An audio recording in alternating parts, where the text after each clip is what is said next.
Hi hello S M क्रिएटेशनमध्ये सगळ्यांचं स्वागत आहे. तर आज आपण इडलीचं साहित्य बघूया. इडलीसाठी आपल्याला काय काय लागणार आहे. इथे मी 3 वाट्या तांदूळ घेतलेला आहे. 1.5 वाटी मी इथे उडदाची डाळ घेतलेली आहे आणि इथे 1 वाटी मी पोहे घेतलेले आहे. हे मी भिजून 5 तास भिजून घेतलेले आहेत. तर आता याला आपण मिक्सरमध्ये बारीक करून घेणार आहोत. तर आता प्रथम आपण तांदूळ दळून घ्यायचे मिक्सरमध्ये. इथे मी तांदूळ दळून घेते. तर इथे आता आपले तांदूळ बारीक करून घेतले आपण सगळे. आता अशा पद्धतीने आपण उडदाची डाळ पण बारीक करून घ्यायची आहे मिक्सरमध्ये. इथे बघू शकता आपण तांदूळ आणि डाळ उडदाची डाळ दळून घेतली. आता आपण त्याचप्रमाणे पोहे पण थोडे बारीक करून घ्यायचे. पोहे दळून घ्यायचे.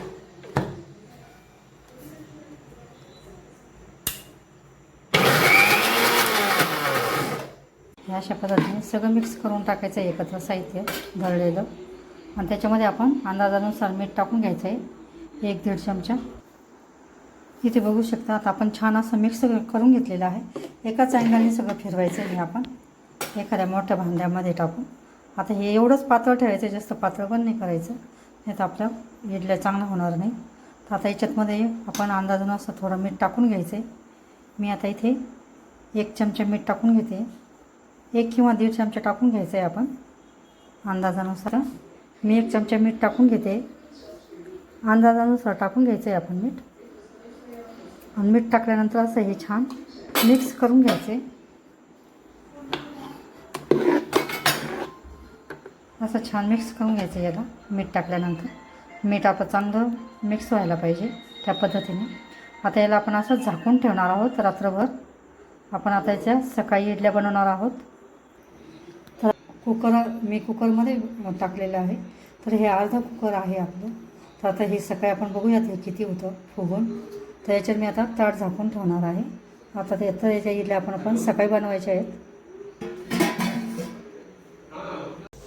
इथे बघू शकता सकाळी आपलं असं छान फुगलेलं आहे हे पीठ. एकदम हलकं झालेलं आहे. तर आता आपण आता इडल्या याला चांगलं मिक्स करून घ्यायचं सकाळी उठल्यानंतर. आणि याला इडली पात्रामध्ये लावायचं आहे. इडलीला आपण असं तेल लावून हिचं पीठ भिजू घातलं होतं. सकाळी आपण ह्या इडली पात्राच्या याला आपण तेल लावून घेतलेले आहे. आता त्याच्यामध्ये अशी इडली टाकून घ्यायची आहे. असे हे आहेत त्याच्यामुळं त्याच्यात आपण असं ठेवून द्यायचे आहे. आणि 20 मिनटं किंवा 15 मिनटं आपण याला मध्यम गॅस करून गॅसवर ठेवायचे आहे झाकण लावून. इथे खाली 4 मावतात आपल्या भांड्यामध्ये आणि दुसऱ्या भांड्यामध्ये 4 आणि अजून एक भांडं त्याच्यावर आपण एक प्लेट ठेवणार आहोत. त्याच्यात 4 असे एका वेळेस आपल्या 12 इडल्या तयार होतात. तर आता आपण याला सगळे ठेवून घ्यायचे. तिन्ही ताटा त्याच्यात ठेवून घ्यायचे आहे. आणि खाली थोडं 2 ग्लास पाणी टाकून घ्यायचे खाली, म्हणजे खाली जळायला नाही पाहिजे. त्याच्या वाफेने आपल्या ह्या इडल्या तयार होतात. आता याला आपण झाकण लावून घ्यायचे.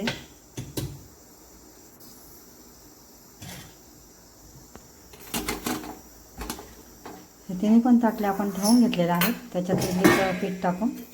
आता याला आपण झाकण लावून गॅस चालू करायचं आहे. 15 मिनटं किंवा 20 मिनटं आपण याला गॅसवर वाफवून घ्यायचं आहे. छान इडल्या आपल्या इथे तयार होतात. बघू शकता अशा मस्त नरम एकदम मऊसूत अशी इडली आपली तयार झालेली आहे. एकदम सॉफ्ट लुसलुशीत अशी इडली आपली तयार होते. अशा पद्धतीची इडली तुम्ही पण नक्की करून बघा.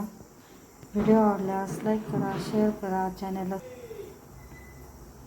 अशा छान लुसलुशीत मऊ सॉफ्ट एकदम आपली इडली तयार झालेली आहे. मी एक तुम्हाला तोडून दाखवते बघ. पटकन अशी तुटते. एकदम नरम अशी मऊसूत आपली इडली तयार झालेली आहे. तर अशा पद्धतीची इडली तुम्ही पण नक्की करून बघा. व्हिडिओ रेसिपी आवडल्यास लाईक करा, शेअर करा, चॅनलला सबस्क्राईब करा. आता याच्याबरोबर आपण शेंगदाण्याची चटणी किंवा ओल्या खोबऱ्याची चटणी किंवा सांबार बनवून आपण खाऊ शकतो. व्हिडिओ बघितल्याबद्दल धन्यवाद. मस्त खा आणि स्वस्त राहा. आहे बघू शकता असे छान आपली इडली. आणि इथे मी शेंगदाण्याची चटणी आणि इडली बनवलेली आहे. तर असं आपलं आज नाश्त्याचं ताट आहे. तर हे आपलं नाश्त्याचं ताट तुम्हाला आवडलं असेल तर लाईक करा, शेअर करा, चॅनलला सबस्क्राईब करा. व्हिडिओ बघितल्याबद्दल धन्यवाद. मस्त खा आणि स्वस्त राहा. पुन्हा भेटूया नवीन रेसिपीसोबत.